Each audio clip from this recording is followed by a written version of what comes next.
Kontes menyanyi bintang radio di Semarang menjadi awal karir gemilang sang maestro Titiek Puspa hingga membawanya sebagai penyanyi istana. Sejak itu Titiek Puspa memiliki kedekatan dengan presiden hingga akhir hayatnya. Marilah kemari, hey, hey, kawan. Di balik kemegahan istana negara, ada suara yang telah puluhan tahun mengiringi langkah para pemimpin bangsa. Suara yang tak lekang oleh waktu, dialah Titiek Puspa, sang penyanyi istana. Akulah di sini, hey, kasih. Lahir dengan nama Sudarwati 1 November 1937, Titiek memulai perjalanan panjangnya di dunia hiburan Indonesia. Kontes menyanyi bintang radio di Semarang menjadi awal karirnya yang gemilang dan membuat namanya melejit hingga membawanya ke panggung istana. Tahu-tahu ada utusan dari istana. Titiek Puspa dipanggil presiden. Hah? Apa? Ngawur kowe kabul gitu. Iya, panggil presiden. Urusan apa gitu kan? Urusan apa? Udah cepet ini dia dipanggil. Lah ya wes, terus kepiye? Lah tapi nggak boleh pakaian gitu. Aku kan pakai masih pakai rok gitu. Mesti pakai kain. Diantar dulu pulang pakai kain. Gebrek terus ke sana. Terus Bung Karno, oh iki to Titiek Puspa. Jare kowe pinter nyanyi, mboten pinter namung saged sekedhik. Jajal nyanyi, lagunipun menapa? Sakarepmu. Oke. Nyanyi. Begitu aku nyanyi, hah? Suaramu apik tenan, nggak pakai mic gitu. Kowe suaranya apik banget. Mulai hari ini Titiek Puspa menjadi penyanyi istana. Sejak era Presiden Soekarno, Titiek Puspa telah menjadi pengisi acara-acara kenegaraan. Suaranya yang khas dan lirik yang penuh makna tak hanya menghibur tapi juga merekatkan suasana kebangsaan. Hubungannya dengan Presiden Soeharto juga tak kalah akrab.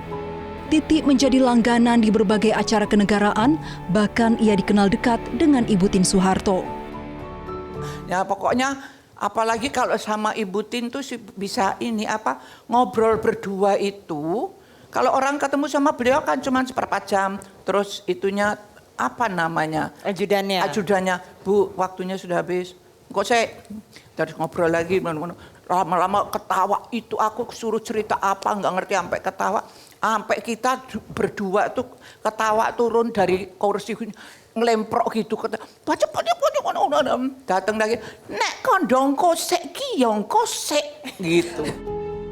Kedekatannya dengan istana pun terus terjalin meski sudah berganti pemimpin. Dari Megawati, Susilo Bambang Yudhoyono hingga Joko Widodo, Titiek Puspa tetap hadir di momen-momen penting. Curhat ya Pak ya? Boleh. Jadi saya itu sejak 2014 itu saya mengumpulkan anak-anak kira-kira 10 anak. Nah dia untuk saya suruh menyanyikan lagu-lagu nasionalis. Nah lagu itu saya yang membuat. Saya kepingin Bapak mendengarkan satu aja. Anak-anak sudah saya bawa Pak. Boleh, 2 juga boleh. Wah boleh dong.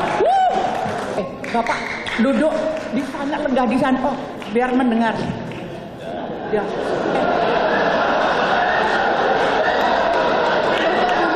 Biar melihat. Disuruh.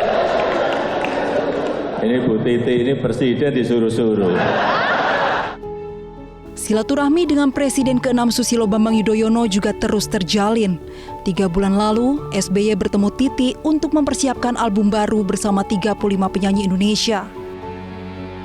Pak, saya begitu dengar, kan suaraku udah tidak sepakat disuruh nyanyi.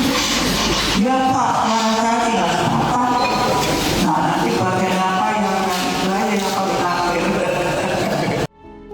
Bukan hanya suaranya yang memikat dan kecintaannya pada tanah air, di balik senyumnya itu tersimpan semangat luar biasa yang terus menginspirasi generasi muda.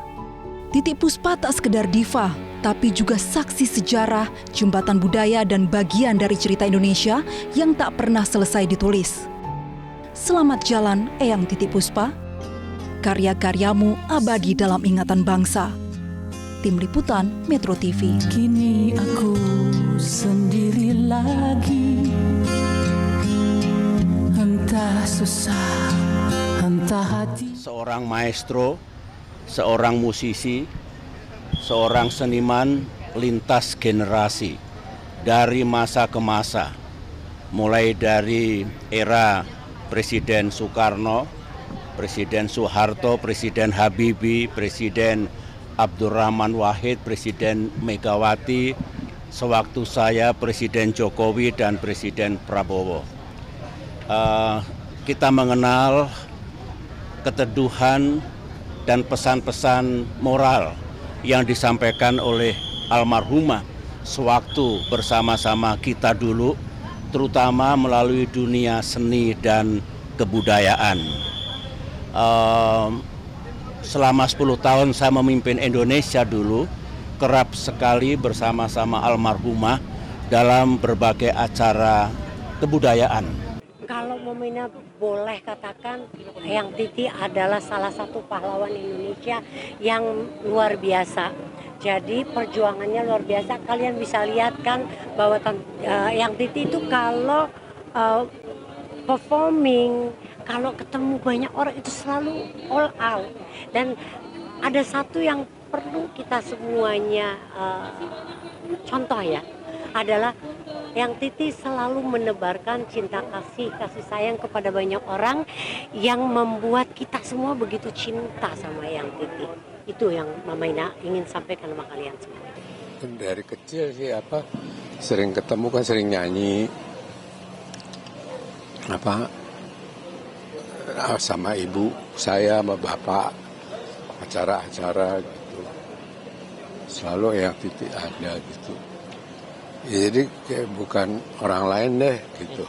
Semangat terakhir Mas Guru. Ya. Semangat apa yang harus ditanamkan anak muda mungkin dengan kepribadian Eyang ini? Ya, beliau sebagai teladan ya.